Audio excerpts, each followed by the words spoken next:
Bienvenue à tous pour une nouvelle exploration géopolitique. On plonge aujourd'hui au cœur d'un sujet brûlant. Ah oui, ça c'est sûr. Les relations entre la France et l'Alliance des États du Sahel. L'AES, Exactement, l'AES. composée du Mali, du Burkina Faso et du Niger. Tout à fait fin 2024, les tensions sont vraiment à leur comble. Avec des accusations graves, des décisions qui pourraient rebattre les cartes dans toute la région. Complètement. On va essayer de démêler tout ça ensemble. Absolument. Pour bien saisir l'ampleur de la situation, il faut comprendre que l'AES est née d'une volonté de rupture avec ce qu'elle perçoit comme l'ombre de la France sur le continent. Le retrait de l'AES de la CEDEAO. La communauté économique des États de l'Afrique de l'Ouest. Oui, c'est ça. La communauté économique des États de l'Afrique de l'Ouest est un véritable coup de tonnerre. C'est un geste fort, ça ne fait aucun doute. Mais pourquoi ce retrait? Qu'est-ce qui a poussé l'AES à prendre une décision aussi radicale? Alors pour les leaders de l'AES, la CEDEAO est perçue comme un instrument au service d'intérêts étrangers, et en particulier des intérêts français, plutôt que ceux des populations ouest-africaines. Ils estiment que la CEDEAO entrave leur souveraineté et leur développement. D'accord, en décembre 2024, l'AES a lancé de graves accusations d'ingérence de la France dans les affaires intérieures des pays du Sahel. Oui, et son employé par les dirigeants de l'AES est particulièrement virulent. Oui. Il dénonce une junte française impérialiste, Rien que ça. cherchant à déstabiliser leur gouvernement et à freiner leur quête d'autonomie. Ces accusations ne sont pas isolées. Elles s'inscrivent dans un contexte plus large de critique envers la politique africaine de la France, souvent qualifiée de néocoloniale en raison de sa présence militaire, de ses intérêts économiques et de son influence culturelle persistante. Face à ces accusations, la France se défend en affirmant que son engagement est nécessaire pour la sécurité et le développement de la région. Oui. On a donc deux visions diamétralement opposées. Tout à fait. Comment la communauté internationale réagit-elle à cette situation explosive? Alors, la CEDEAO, prise entre les intérêts divergents de ses membres et la pression internationale, propose une période de transition de 6 mois à l'AES. Oui. Pour qu'elle reconsidère sa position, mais l'AES reste inflexible. Le départ est irréversible. Et la France, quelle est sa réaction? La France exprime son inquiétude pour la stabilité de la région et appelle au dialogue.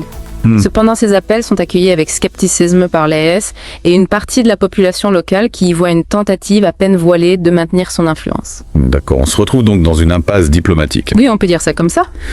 Quelles sont les implications de ce bras de fer entre l'AES et la CEDEAO? Certains experts craignent une escalade de la violence et une déstabilisation de la région avec des conséquences économiques et sécuritaires désastreuses. Oui. D'autres y voient une opportunité pour les pays du Sahel de prendre leur destin en main et de forger de nouvelles alliances. Alors c'est une situation très complexe avec des avis divergents. Certains observateurs estiment que le départ de l'AES de la CEDEAO pourrait aggraver l'instabilité, tandis que d'autres pensent que cela pourrait permettre aux pays du Sahel de redéfinir leur souveraineté et de rechercher de nouveaux partenaires. Ce qui est fascinant, c'est de demander si cette rupture ne marque pas un tournant dans l'histoire du continent africain. Oui. L'AES pourrait-elle inspirer d'autres régions qui aspirent à s'émanciper de l'influence étrangère? C'est une question cruciale. L'AES pourrait effectivement servir de modèle pour d'autres pays africains cherchant à se libérer de la tutelle des anciennes puissances coloniales. Il est important de noter que les populations du Mali, du Burkina Faso et du Niger semblent soutenir majoritairement les décisions de leurs dirigeants. Oui. La France est souvent perçue comme une puissance coloniale qui n'a jamais vraiment quitté la région. Cette perception de la France comme une force néocoloniale est un obstacle majeur à toute tentative de rapprochement. Mais si le désir d'autonomie est compréhensible, est-il vraiment réaliste? C'est la question. Quels sont les défis qui attendent les populations locales si l'AES s'éloigne de structures comme la CEDEAO? C'est une question fondamentale. L'AES se face à d'énormes défis, la pauvreté, le terrorisme, la corruption. Oui. S'isoler davantage pourrait aggraver ces problèmes. Maintenant, regardons les choses d'un point de vue plus critique. La France peut-elle adapter ses politiques pour apaiser les tensions? Oui. Comment l'AES peut-elle garantir sa sécurité et son développement économique en dehors des structures existantes? Oui. Et la CEDEAO a-t-elle un rôle à jouer pour regagner la confiance et la pertinence? Ce sont des questions complexes qui nécessitent une analyse approfondie. Allons-y, plongeons au cœur de ces questions. Commençons par la France. Le défi pour elle est de taille repenser sa politique africaine pour apaiser les tensions et passer d'une posture jugée paternaliste, voire néocoloniale, à un partenariat plus égalitaire et respectueux des aspirations des pays africains à l'autonomie. Ce n'est pas une mince affaire. La France a des intérêts économiques et stratégiques importants en Afrique, notamment dans les secteurs de l'énergie et de la sécurité. Comment concilier ces intérêts avec une approche plus respectueuse de la souveraineté des pays africains ? C'est un dilemme complexe. D'un côté, la France ne peut pas ignorer ses intérêts. Bien sûr. De l'autre, elle ne peut pas se permettre de s'aliéner des partenaires clés sur le continent. Il y a aussi la question du sentiment anti-français très présent dans certains pays, notamment au Sahel.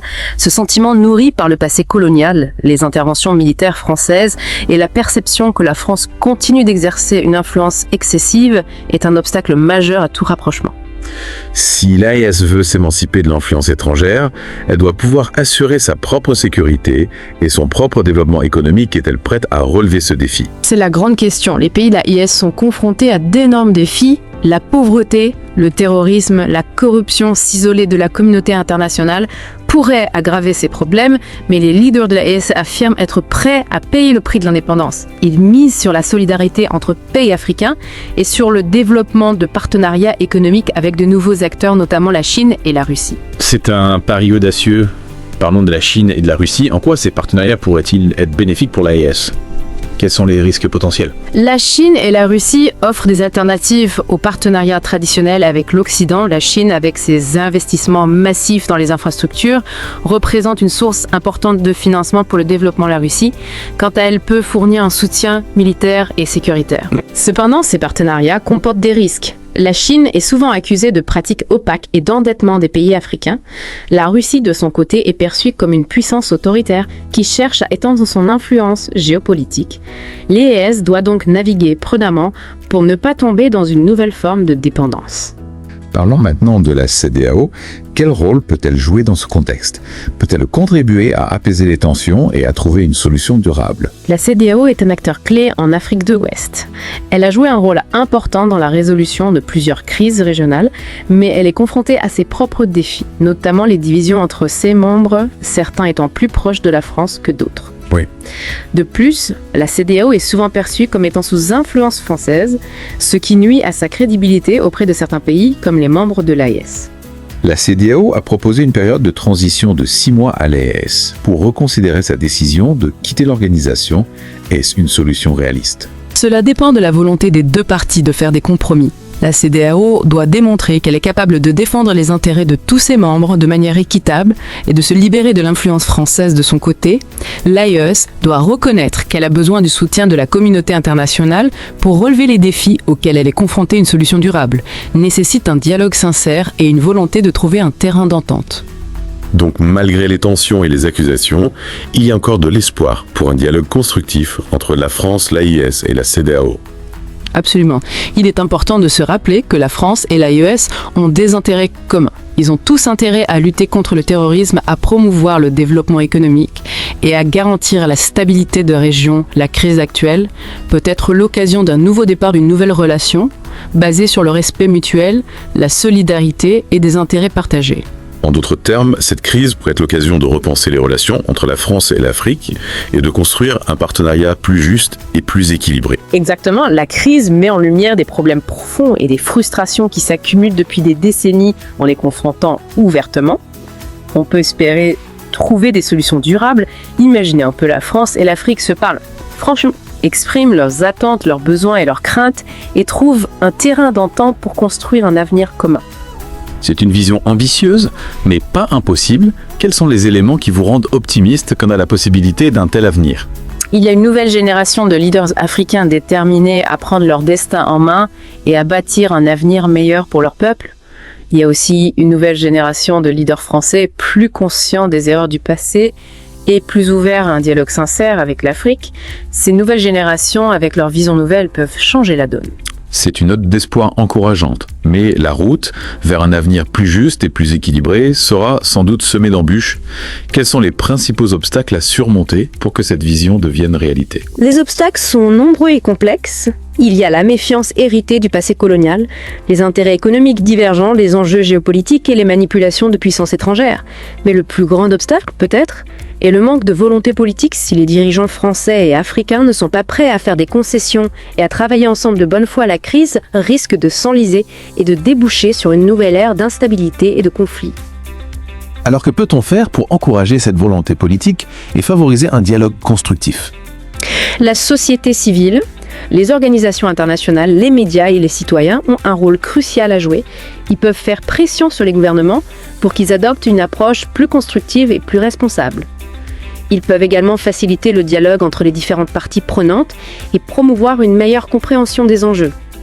L'avenir de l'Afrique est en jeu et il est de la responsabilité de tous de s'engager pour un avenir plus juste et plus prospère. Merci pour cette analyse éclairante. Chers auditeurs, nous espérons que cette exploration des relations complexes entre la France, la LS et la CEDEAO vous a permis de mieux comprendre les enjeux de cette situation. C'est une situation délicate, c'est le moins qu'on puisse dire, mais au-delà des tensions et des accusations, il y a peut-être une opportunité à saisir. Oui. Est-ce que cette crise pourrait paradoxalement ouvrir la voie à une nouvelle ère de coopération plus équitable et plus respectueuse des aspirations des pays africains? C'est une possibilité intéressante. La crise actuelle met en lumière des problèmes profonds qui s'enracinent dans le passé en les confrontant ouvertement. On peut espérer trouver des solutions durables. Imaginez la France et l'AES s'engagent dans un dialogue franc, expriment leurs attentes, leurs besoins, leurs craintes et parviennent à un terrain d'entente pour construire un avenir commun. Un peu comme une thérapie de couple, mais à l'échelle internationale. Exactement. Il faut briser les schémas de domination et de dépendance héritée du passé colonial pour construire un partenariat authentique basé sur le respect mutuel, la solidarité et des intérêts partagés. Concrètement, comment cela pourrait-il se traduire? Alors la France pourrait revoir sa politique d'aide au développement en s'assurant que celle-ci réponde réellement aux besoins des populations locales et qu'elle ne serve pas uniquement ses propres intérêts économiques ou stratégiques. Elle pourrait également soutenir les initiatives africaines de développement endogène en encourageant les investissements dans l'éducation, la santé, l'agriculture et les énergies renouvelables. Et du côté de l'AES, quel changement serait nécessaire? L'AES doit s'attaquer aux problèmes de gouvernance qui minent son développement, la corruption, l'instabilité politique et les violations des droits de l'homme, créent un climat défavorable aux investissements. Et à la croissance économique, l'AES doit également diversifier ses partenaires économiques en explorant de nouvelles collaborations avec des pays émergents comme l'Inde, le Brésil ou la Turquie. On a beaucoup parlé des défis, mais quels sont les atouts sur lesquels la France et l'AES pourraient s'appuyer pour construire un avenir commun? La France dispose d'une expertise reconnue dans de nombreux domaines, notamment l'éducation, la santé, l'ingénierie et les technologies. Elle peut partager ses connaissances et son savoir-faire avec les pays africains pour les aider à se développer de son côté. L'Afrique regorge de ressources naturelles, d'une jeunesse dynamique et d'un potentiel de croissance énorme. C'est un potentiel qui ne demande qu'à être libéré. Absolument. En combinant leurs atouts, la France et l'AES peuvent créer une synergie puissante qui bénéficiera. Tout l'enjeu est de taille, mais les opportunités sont immenses. Il y a donc de l'espoir pour un avenir plus radieux. Chers auditeurs, nous espérons que cette plongée au cœur des relations complexes entre la France, l'AES et la CEDEAO vous aura apporté des éclairages précieux. C'est un sujet crucial qui mérite toute notre attention. N'hésitez pas à approfondir vos recherches, à vous informer et à vous forger votre propre opinion. Et surtout, n'oubliez jamais que l'avenir de l'Afrique se construit aujourd'hui.